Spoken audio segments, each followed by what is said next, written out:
Hey folks, how's it going? Dr. Spin. Collect album reviews and general musical meanderings.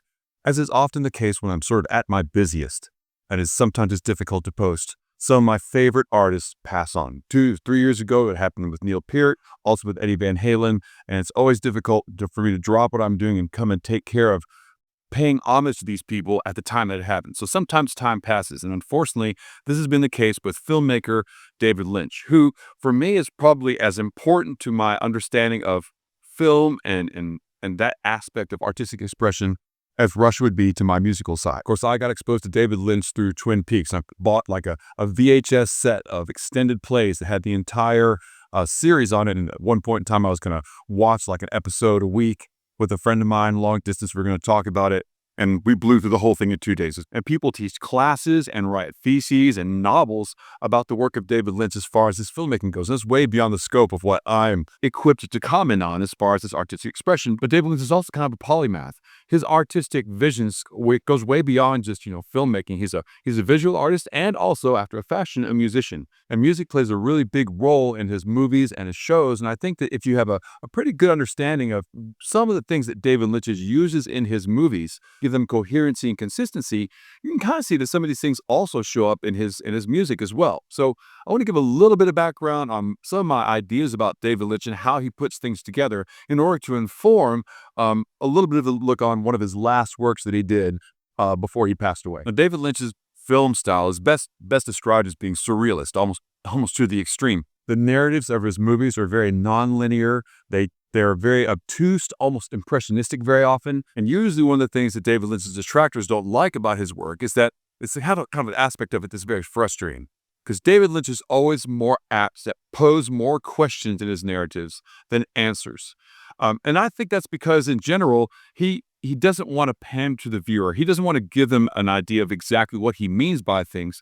He wants the viewer to participate in the meaning-making of his films. Never find the answer.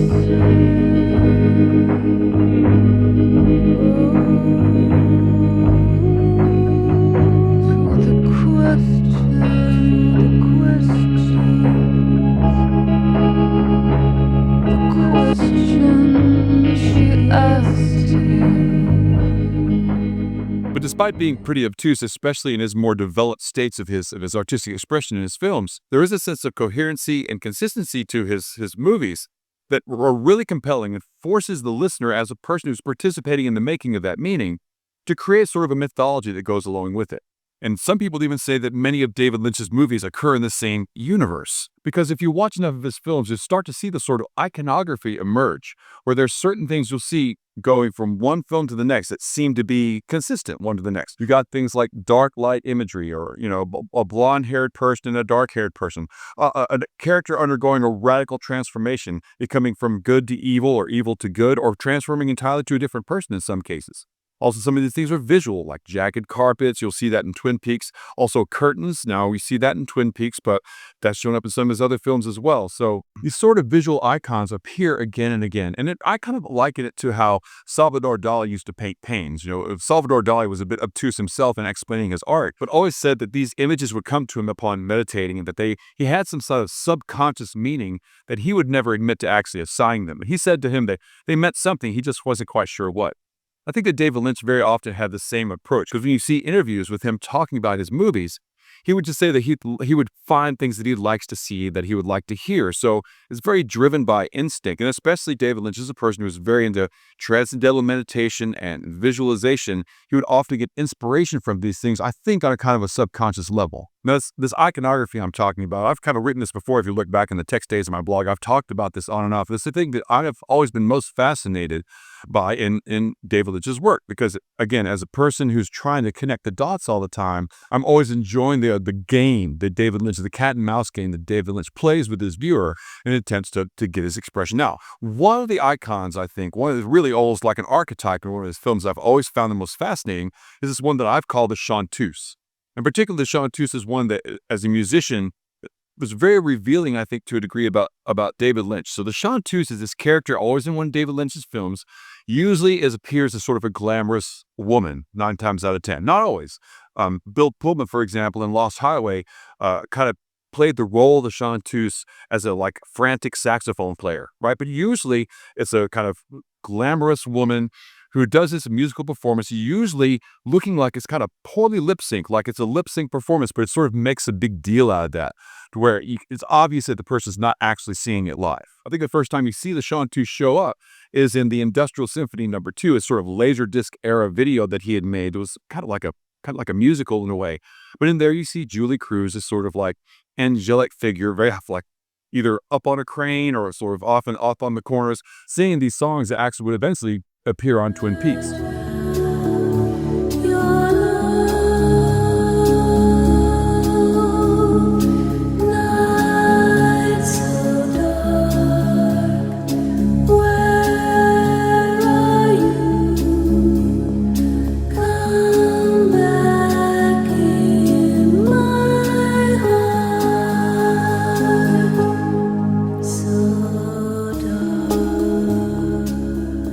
That Industrial Symphony #2 was made in collaboration with Angelo Badalamenti. And in this collaboration with Angelo Badalamenti, with Julie Cruz kind of playing the role of the chanteuse, would bleed over into Twin Peaks and made some of his most identifiably Lynchian music. But what you start to see in that era is its own kind of iconography developing musically. So David Lynch has these things in his music that shows up again and again. It's like, I always call it the four-dimensional jazz, where it's sort of got this sort of jazz music, but with odd objects kind of floating through it, the dark ambient styles, 50s reverb guitar, this sort and strings, synthesized strings, and these dark soundscapes that even go back further to his first movie, Eraserhead. But I've always found the chanteuse fascinating because, especially at one point in Mulholland Drive, is the closest that David Lynch ever got to actually answering one of his own questions. There's a sequence in there with the two main characters from the movie, one a dark-haired woman and a blonde-haired woman, go to this theater and watch this musical performance where this guy comes out and does this whole monologue about silencio, there is no band. And then this woman comes out, sings this beautiful Spanish version of Crying by Roy Orbison, just drops dead. But when she drops dead, the voice keeps on going. So this sort of like hints that he tells you that this isn't real, right? And when you look back at the chanteuse and the role the chanteuse plays in all of these films, it's always been kind of like the spokesperson for these sort of extra-dimensional beings that seem to also show up in a lot of David Lynch's work.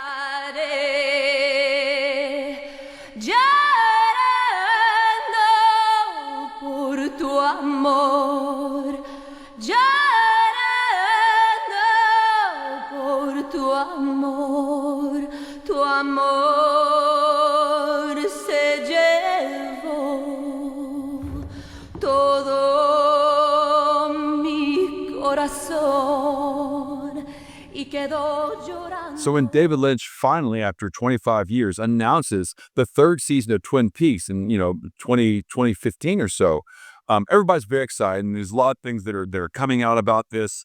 David Lynch is directing all the episodes. It was going to be 9 episodes, but they couldn't afford it, and then they ended up being 18 episodes. All this stuff was coming out. One of the big announcements that came out was that Chrystabell, the artist Chrystabell, was going to be in Twin Peaks. And I thought for sure Chrystabell was going to be playing the role of the chanteuse. After all, around the same time, David Lynch had done a couple of collaborations with Chrystabell already. But surprisingly, Chrystabell ended up being an actor in the series, taking on this role of the next-gen FBI agent, sort of the next person that would be taking over in some ways for Agent Dale Cooper and that sort of first gen of FBI special agents that were part of the Twin Peaks mythos. But the chanteuse did show up in a certain way in Twin Peaks: The Return, because at the end of every episode, there'd be this sort of musical performance in the Roadhouse, and all sorts of really bizarre meetings and things would happen as this performance was going on. But Chrystabell was never part of those performances herself. And this is, again, one of the ways in which David Lynch really loves to confound the expectations of his viewers, right? If you watch Twin Peaks Return, all 18 episodes, as one of the most frustrating and beautiful pieces of film ever made. 18-hour film, you could argue that's really what it is. But the main character remains in this sort of catatonic state for almost the entire series. And the whole time you're wondering, when is Dale Cooper going to come out of it? This is an example of how David Lynch, no matter what you think he's going to do, he's going to do something opposite of that, just to completely keep the viewer guessing as to what's going to happen next, to continue to participate in watching the show and making meaning as they go along. So knowing that David Lynch is confounding as he is probably not a huge surprise that around 2024, when he announced something new was coming out, he was made a big announcement coming soon. Ladies and gentlemen, something is coming along for you to see and hear. And it will be coming along on June 5. The fan base was going crazy because they really thought that for sure he was going to announce Twin Peaks Season 4. And shortly after that, in conjunction with this announcement, he started releasing this kind of short film, this clips from classic noir films, I think some of which now are even probably public domain, where he overdubbed new voices on them. And in some ways kind of a tip of the hat. Again, one of the few times that David Lynch will probably show or answer a question about anything. This is a tip of the hat to his influences. And you can clearly see how watching this and how he's presenting it informed his own visual style. No, don't play any music. Don't play any music. Stop the music. No music. Hey, man, that's my money. I'll play whatever I want. Oh, are you kidding me? Oh, that's my dime in there. Don't let him put the money in there, man. That's how I make a living. I'm sorry. I know it's tough these days. I know. But even though these little clips were interesting, they really weren't an indication that a new Twin Peaks season was on the horizon at all. Instead, it was leading up to the release of Cellophane Memories, a collaboration between David Lynch and Chrystabell. This album proved to be the last thing that David Lynch would release. It was released 5 months before his passing last year. It has so many of the iconic sounds that David Lynch is known for in all of his music. Not all of it, but this one really kind of leans over into his dream pop side, his love of reverb to 50s guitar, and classic Angelo Badalamenti like synthesizer strings. Now, on the recording, there are several tracks in here that are from Angelo Badalamenti, sort of posthumous releases. Because as we know, if you watch this channel, Angelo Badalamenti passed away a couple of years ago, and I did a post on the Thought Gang project that David Lynch and he had done back then. That was a pretty abrasive and jarring recording, really amazing. But if you know anything about David Lynch, it was very dark side. Like one of his icons that he talks about in his iconography is like the dark side. That's like Black Lodge music if you look at the Thought Gang project. But I think in comparison, Cellophane Memories is much more like, the White Lodge. It's much more bright, soothing, and kind of melancholic. Now, that's not to say it's just like, happy and cheery. It definitely has that classic dark ambient feel that David Lynch is well known for. But there's not like crazy like saxophone experiments or Angelo Badalamenti screaming out over this stuff. It's very soothing and very beautiful, really kind of almost falls by and large into an ambient domain, with the exception of the fact that Chrystabell's collaboration and her contributions to this are so just beautiful and angelic. Now, David Lynch always spoke about his work with other musicians as collaborations, or he calls them combos. He would call it working in combos with people. So I don't think that when you look at Cellophane Memories, even though we're trying to emphasize the work of David Lynch and his contributions to this, it is a collaborative effort between himself and Chrystabell. There's a really interesting interview that she put out, a question and answer thing, in conjunction with the release of Cellophane Memories, where she really talked about how she and David Lynch worked together on this project. He composes the music in many of the circumstances. Also, in this album, contributions came from Dean Hurley and Angelo Badalamenti.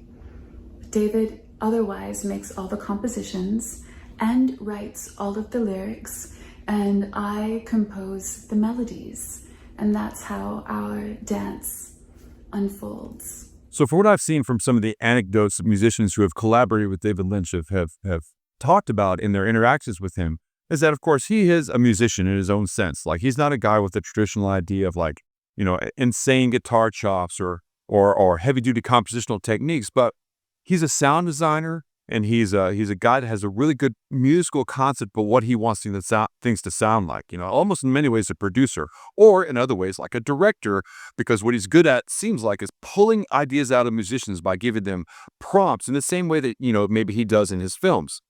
Visualize a forest. A lot of the songs on Cellophane Memories were apparently inspired by a vision that David Lynch had of light over a forest. That was like the prompt that he had for making making the album in the first place. So by using these ideas and prompts to kind of give musicians ideas and playing off each other, he's able to create these very distinctive things. But they're also definitely held together by David Lynch's vision, even though he's helping, it's a collaborative effort with other artists. So the distinctive thing about Cellophane Memories, I think, that you're going to catch immediately when you listen to it, is a fascinating way in which they're using these overlapping vocal lines to create like very disorienting, emotive textures of vocals. And Chrystabell's particular vocal style really suits this super well. It's almost to the point when you listen to this that the voices overlap in such a way that you could almost not hear the lyrics. Or sometimes they're even backwards, like the lyrics go forwards and backwards over each other and meld and mesh to create these very unique textures. And I think it's something that I've never actually heard David Lynch do in quite the same way before.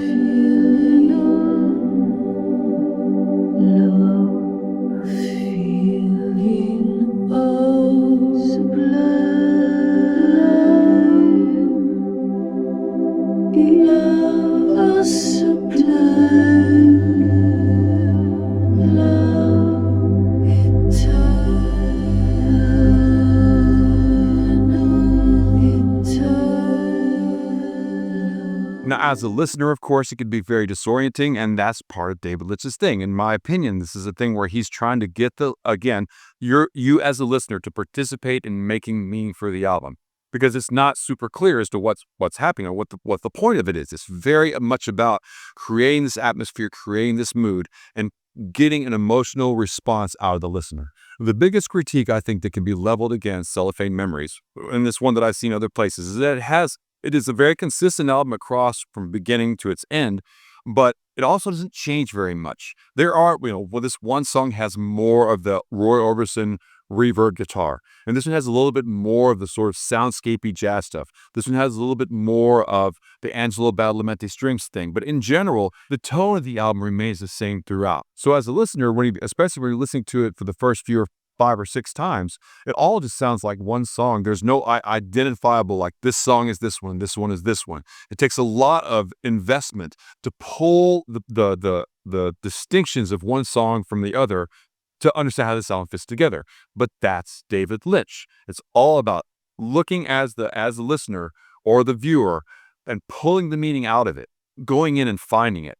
And I think that's the chase that David Lynch always brought on his audience and his listeners. And I think that's something you see here on Cellophane Memories, which is why I think it's a really fascinating end point to David Lynch's career. The final thing he puts out is this album, because it is in its own way very revealing of what David Lynch was always all about for his entire career, which was asking more questions than giving answers, and asking the listener or the viewer to fill in those answers as part of their enjoyment of the experience of David Lynch's work. So that's all I got to say about David Lynch and Cellophane Memories in general. It's a great album. Definitely should go check it out. But for now, we're going to leave it as is and enjoy David Lynch's back catalog, both as a musician and as a visual artist.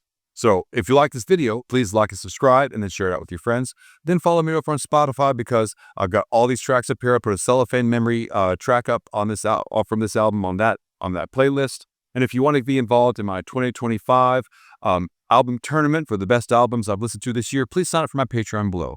And until see you next time, I'll catch you guys on the flip side.